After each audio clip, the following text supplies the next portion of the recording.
খুলনার chief judicial magistrate আদালতের সামনে প্রকাশ্যে গুলি করে ও কুপিয়ে দুজনকে হত্যা করেছে দুর্বৃত্তরা। আজ রবিবার বেলা 12:30টার দিকে আদালত চত্বরে এই ঘটনা ঘটে। নিহতরা হলেন রূপসার বাগমারা এলাকার রাজন ও হাসিব। পুলিশ ও প্রত্যক্ষদর্শীরা জানান, হাজিরা শেষে আদালত থেকে বের হওয়ার সময় ওথ পেতে থাকা বেশ কয়েকজন দুর্বৃত্ত তাদের উপর অতর্কিত হামলা চালায়। হামলাকারীরা প্রথমে তাদের লক্ষ্য করে গুলি করে এবং এরপর চাপাতি দিয়ে কুপিয়ে দ্রুত দুটি মোটরসাইকেলে করে ঘটনাস্থল থেকে পালিয়ে যায়। গুরুতর আহত অবস্থায় রাজন ও হাসিবকে উদ্ধার করে দ্রুত খুলনা মেডিকেল কলেজ হাসপাতালে নেওয়া হলে কর্তব্যরত চিকিৎসকরা তাদের মৃত ঘোষণা করেন। আমি দোতলায় ছিলাম, দোতলায় একটা ফাঁকা আওয়াজ দিল, তাকাইলাম, তারপরে দেখলাম যে দুই তিনটা ফায়ার করলো আর ওই দিক চলে গেল মোটরসাইকেলে। এতটুকু, তাদেরকে আমি চিনতেও পারিনি। পুলিশ শব্দ হলো, আমরা ওই কোর্টের সামনেই ছিলাম।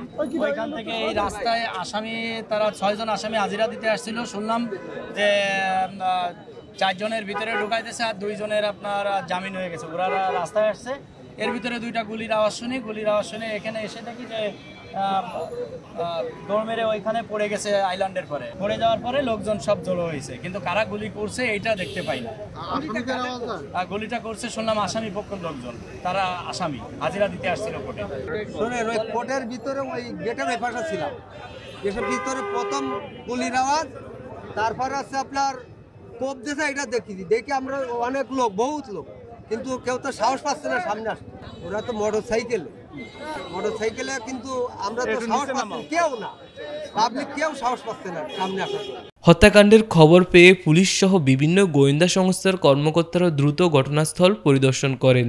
খুলনা থানার ভারপ্রাপ্ত কর্মকর্তা মোহাম্মদ শফিকুল ইসলাম জানান, ঘটনাস্থল থেকে রক্ত, চাপাতি ও 2টি মোটরসাইকেল উদ্ধার করা হয়েছে। তিনি নিশ্চিত করেন নিহতদের গুলি করা হয়েছে এবং হত্যার কারণ ও হামলাকারীদের শনাক্ত করতে তদন্ত চলছে। অস্ত্র মামলা আছে, অস্ত্র মামলার আজকে হাজিরা ছিল, তখন ও হাজিরা দিতে এসে তার প্রতিপক্ষ এই আজকে ইনসিডেন্টটা ঘটনা ঘটেছে। আমরা যতদূর জেনেছি রাজন মারা গেছে এবং আরেকজন ইনজুরি আছে। আমরা এখনো ওই কোন হসপিটালে ভর্তি আমরা এখনো ট্রেস করতে পারি না। অনুমান 12:45 থেকে 1টা। না কিশোর, এরা তো নিজেরাই তো একটা পলাশ গ্রুপের সদস্য। যে রাজন মারা গেছে সে তো আপনারা জানেন যে খুলনা শীর্ষ সন্ত্রাসী পলাশ বাহিনীর সদস্য রাজনের নামে ইতিমধ্যে 6টা মামলা আছে। হ্যাঁ, আমরা যতটুকু জানিয়েছি আজকে অস্ত্র মামলা হাজিরা ছিল।